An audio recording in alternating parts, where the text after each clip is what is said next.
हम लोग पढ़ रहे थे अपना chapter some natural phenomena NCERT के अकॉर्डिंग, और चैप्टर नंबर हमारा 15 था। इसके अंदर यानी कि चैप्टर में हम लोगों ने 2 क्लास अपना किया था। क्या उन पिछले 2 क्लासों में कोई दिक्कत किसी को? बड़ा आसान सा भी था हमारा वो, तो समझना भी बहुत आसान था। एक बार हम लोग थोड़ा सा फटाफट रिवाइज करें कि आखिर हम लोगों ने क्या पढ़ा। तो बेसिकली हम लोगों ने सबसे पहले वाले क्लास में लाइटनिंग देखा कि आखिर लाइटनिंग होता क्या है, उसके बारे में हम लोग बहुत कुछ जाने थे। उसके बाद लाइटनिंग के बाद हम लोगों ने एक छोटा सा टॉपिक पढ़ा था। टॉपिक का नाम था the sparks that the Greeks knew about, यानी कि ग्रीस के लोगों ने लाइटनिंग का खोज किस तरीके से किया, या फिर हम इसको यहाँ पे ये भी कह सकते हैं कि ग्रीस के लोगों ने सबसे पहली बार लाइटनिंग के बारे में जाना तो कैसे जाना, है ना, क्या उनके पीछे रीजन था, क्या लॉजिक था, ये सब कुछ हम लोग जान चुके थे इस वाले टॉपिक में।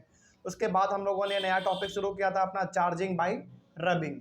इसमें हम लोग क्या देखे थे? इसमें हम लोग बेसिकली ये देखे थे कि जब 2 ऑब्जेक्ट को हम आपस में रब करते हैं यानी कि रगड़ते हैं तो दोनों ऑब्जेक्ट हमारा क्या हो जाता है? चार्ज हो जाता है, यानी कि दोनों में इलेक्ट्रिक चार्ज चला जाता है। ठीक है, ये हम लोग देख चुके थे इसमें। उसके बाद हम लोगों ने फिर इसी के अंदर चार्ज ऑब्जेक्ट और अनचार्ज ऑब्जेक्ट क्या होता है ये भी हम लोग देख चुके थे। चलिए आगे बढ़ते हैं। आज हमारा टॉपिक है बिल्कुल नया टॉपिक एनसीईआरटी के according, types of charges and their interaction, यानी कि चार्ज हमारे कितने प्रकार के होंगे, पहली बात हम लोग ये देखेंगे इसमें। और दूसरा इसका इंटरैक्शन, मतलब कि यदि चार्ज अलग अलग चार्ज को आपस में हम टकराएंगे यानी कि रब करेंगे तो क्या होगा, या फिर सेम चार्ज को आपस में रब करेंगे तो क्या होगा, यही सब चीज़ हम लोग को इस टॉपिक में पढ़ना है। तो शुरू करते हैं। टॉपिक का नाम है types of charges and their interaction. यदि आपके पास एनसीईआरटी बुक है तो आप उसको अपने सामने खोल के रखिएगा, क्योंकि डायग्राम है उसमें, आपको समझने में थोड़ा सा आसानी हो जाएगा। या फिर एनसीईआरटी बुक आपके पास नहीं है तो आपके पास जो भी बुक है क्लास 8 का, उसको आप खोल के रखिएगा, उसमें भी डायग्राम आपका बहुत हद तक अच्छा दिया रहता है। ठीक है, तो वहाँ से भी आपको डायग्राम देख के समझ में आ जाएगा। तो शुरू करते हैं। इसमें क्या लिखा गया देखिए। सबसे पहला इसे बात कहा गया है कि there are 2 types of electric charges, positive charges and negative charges. हमारे पास में 2 प्रकार का इलेक्ट्रिक चार्ज होता है। जब भी हम आपके सामने बोलेंगे इलेक्ट्रिक चार्ज, मतलब कितने प्रकार के होंगे? 2 प्रकार के होंगे। पहला हमारा होगा पॉजिटिव चार्ज और दूसरा होगा हमारा नेगेटिव चार्ज। पॉजिटिव चार्ज का साइन कैसा होगा? प्लस वाला, और नेगेटिव चार्ज का साइन कैसा होगा? माइनस वाला। ठीक है, ये हम लोग जानते हैं। आगे बढ़ते हैं। अ positive charge repels another positive charge but a positive charge attracts a negative charge. अच्छा, आपने ना बचपन वाले क्लास में भी पढ़ा था, जब हम लोग चुंबक के बारे में पढ़ते थे, याद कीजिए। चुंबक के बारे में अपने बचपन वाले क्लास में क्या पढ़ा है कि जब हम लोग नॉर्थ पोल और नॉर्थ पोल को आपस में सटाते हैं तो क्या कभी सटता है? नहीं सटता, वो दोनों एक दूसरे से दूर भागता है। लेकिन जब हम लोग एक साउथ पोल लेते हैं और एक नॉर्थ पोल लेते हैं मैग्नेट का, चुंबक का, तो आराम से वो चिपक जाता है। तो वही चीज़ इसमें भी कहा गया है कि जब आप 2 पॉजिटिव चार्ज को आपस में सटाने की कोशिश कीजिएगा तो वो कभी भी सटेगा नहीं, बल्कि वो क्या करेगा? रिपेल करेगा, यानी कि दोनों एक दूसरे से दूर भागेगा।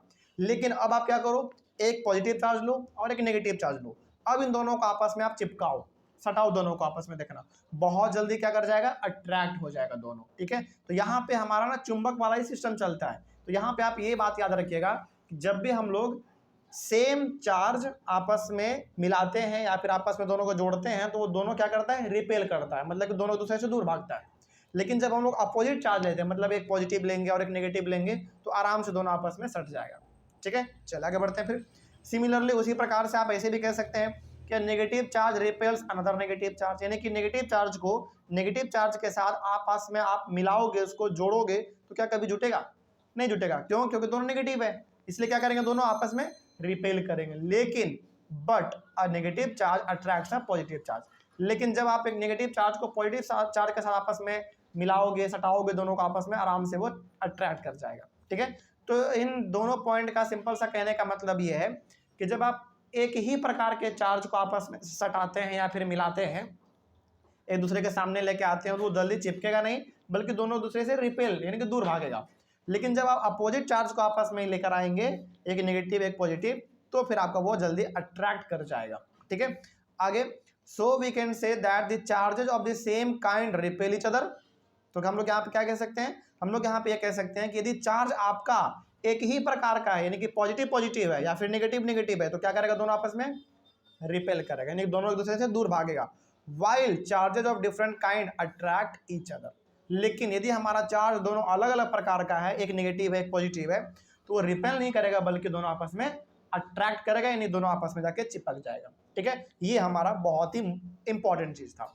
आगे फॉर एग्जाम्पल क्या देखिए आपके एनसीईआरटी बुक में बहुत अच्छी तरीके से दर्शाया गया है। देखिए for example a charged balloon repelled a charged balloon. देखिए आपके सामने ना, आप ऐसे समझो, आपके पास दो बलून है, दो गुब्बारा है, और दोनों गुब्बारा का हिस्सा गुब्बारा है चार्ज्ड है, दोनों चार्ज है एकदम, समझिएगा बहुत ध्यान से। एग्जाम्पल यहाँ पे दिया गया है, आपके पास दो बलून है और दोनों का दोनों बलून आपका क्या है, चार्ज्ड बलून है, ठीक है। उसी प्रकार से क्या दोनों, अब चूंकि दोनों चार्ज्ड बलून है तो क्या दोनों आपस में टकराएंगे तो क्या कभी आपस में दोनों चिपकेगा? नहीं, क्योंकि दोनों चार्ज्ड है। लेकिन चिपकता कब? जब हमारा एक चार्ज रहता और एक चार्ज नहीं रहता, तब हमारा वो चिपक जाता, ठीक है। सिमिलरली उसी प्रकार से a charge refill repelled a charge refill, यानी कि आपके पास दो रिफिल है और दोनों आपस में क्या है, चार्ज है, दोनों के पास चार्ज अपना है, electric charge.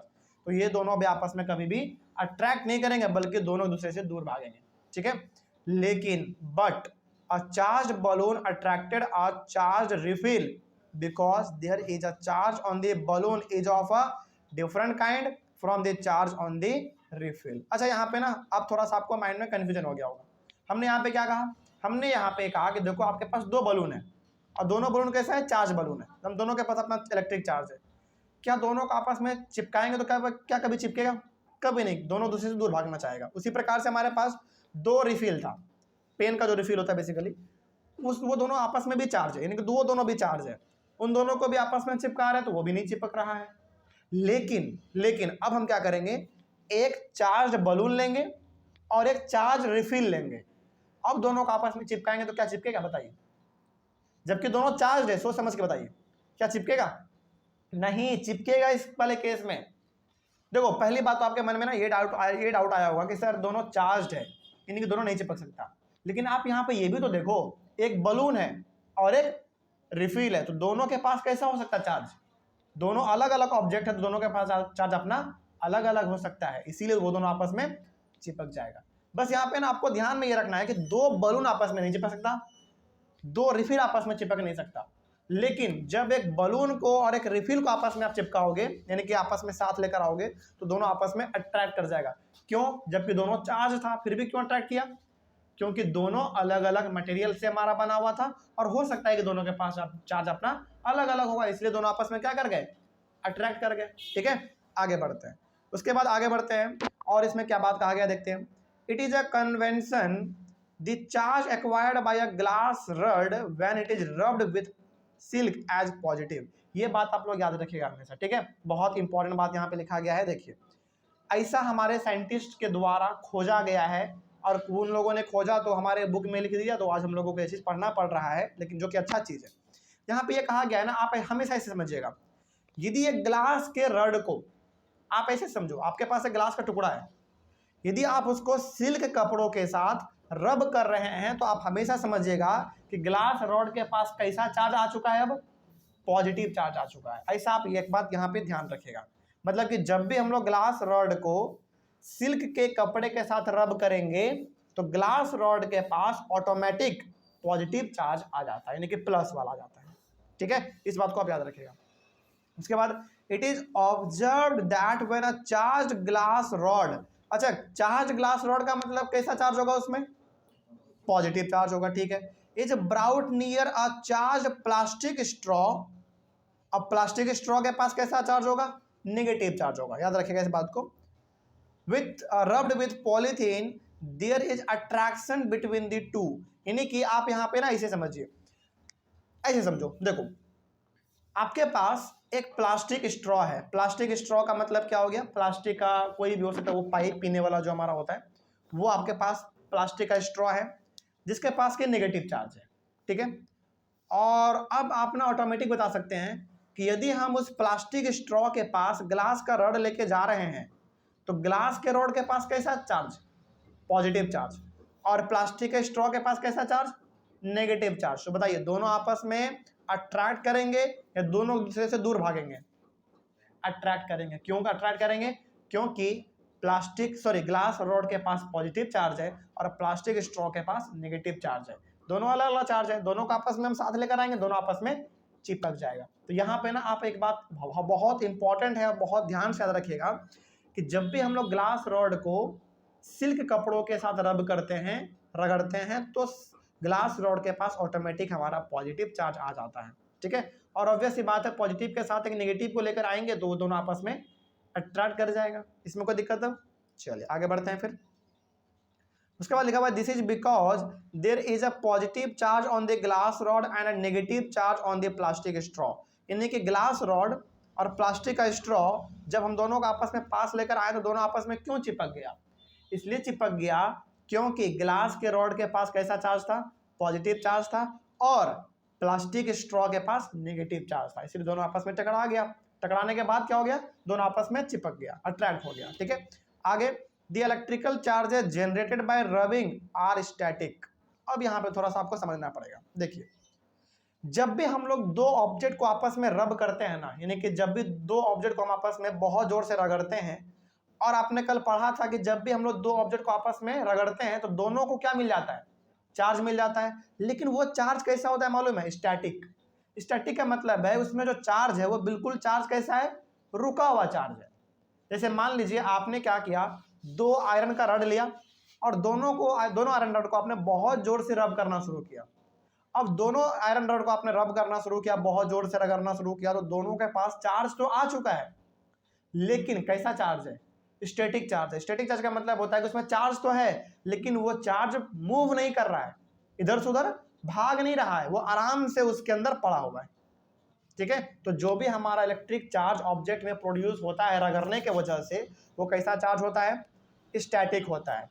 They do not move by themselves, वो अपने आप मूव नहीं कर सकता। यानी कि एक जगह से दूसरे जगह वो चार्ज, यानी कि पॉजिटिव नेगेटिव जो भी चार्ज आप कह लीजिए, वो प्रोड्यूस तो हो गया, उसमें आ गया, लेकिन वो कैसा होता है? स्टैटिक होता है, बिल्कुल रुका हुआ होता है, वो मूव नहीं करता। But when they move they constitute an electric current. लेकिन यदि वो मूव करना शुरू कर दे, जैसे मान लीजिए आपने दो आयरन रॉड को आपस में बहुत जोर से रगड़ना शुरू किया, और चूंकि आपने दोनों को रगड़ना शुरू किया तो दोनों के अंदर क्या आ चुका? इलेक्ट्रिक चार्ज आ चुका।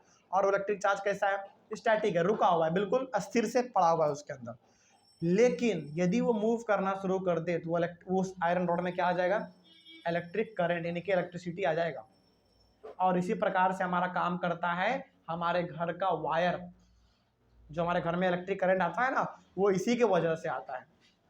हालांकि अभी तो आपको इलेक्ट्रिसिटी के बारे में उतना नहीं पढ़ना है, लेकिन आप क्लास 10th में आइए, एक चैप्टर ही है पूरा क्लास 10th के साइंस में, इलेक्ट्रिसिटी। उसमें आपको बताएंगे कि आखिर चार्ज कैसे मूव करता है, चार्ज के मूव करने के वजह से किस तरीके से हमारे घरों में इलेक्ट्रिसिटी यानी कि बिजली आता है। ये हम लोग अपने क्लास 10 में पढ़ने वाले हैं।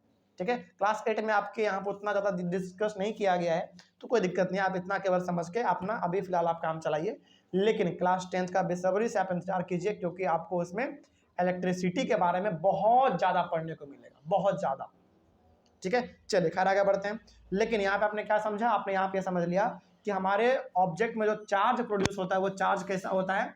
स्टैटिक होता है, बिल्कुल आराम से रुका हुआ रहता है। लेकिन यदि वही चार्ज हमारा, यानी कि नेगेटिव पॉजिटिव चार्ज यदि हमारा चलना शुरू कर दे, मूव करना शुरू कर दे, तो हमको मिलने लगता है इलेक्ट्रिक करंट, यानी कि इलेक्ट्रिसिटी। आगे, the current in a circuit which makes a bulb glow और the current that makes a wire hot is nothing but a motion of charges. देखिए, अब आपके घर में यदि आपका बल्ब जल रहा है या फिर आपका वायर बहुत ज़्यादा गर्म हो गया है, इसका मतलब क्या है? इसका मतलब है कि आपका चार्ज किस में है? मोशन में है, यानी कि आपका पॉजिटिव और नेगेटिव चार्ज क्या कर रहा है? लगातार मूव कर रहा है। हालांकि क्लास 10th में आप आएंगे ना, तो आपको वहां पे मालूम चलेगा कि चार्ज में हमारा केवल नेगेटिव चार्ज ही मूव करता है, पॉजिटिव चार्ज कभी मूव नहीं करता है। हालांकि ये चीज़ अभी आपको ध्यान में नहीं रखना है, क्योंकि हमारे क्लास 10th का टॉपिक है। ठीक है, तो आपके घर में जो बल्ब जल रहा है या फिर आपका जो वायर हीट हो जा रहा है, इसका मतलब क्या है? इसका मतलब है कि वहां पे चार्ज हमारा मूव कर रहा है, तभी आपको इलेक्ट्रिक करंट मिल पा रहा है, यानी कि इलेक्ट्रिसिटी आपको मिल पा रहा है। यहाँ तक कोई दिक्कत? चलिए, ये टॉपिक हमारा कंप्लीट हुआ। अगला वाला हमारा टॉपिक है ट्रांसफर ऑफ चार्ज, यानी कि चार्ज हमारा किस प्रकार से ट्रांसफर होता है। ठीक है, चलिए मिलते हैं अगले वाले क्लास में। Thank you very much.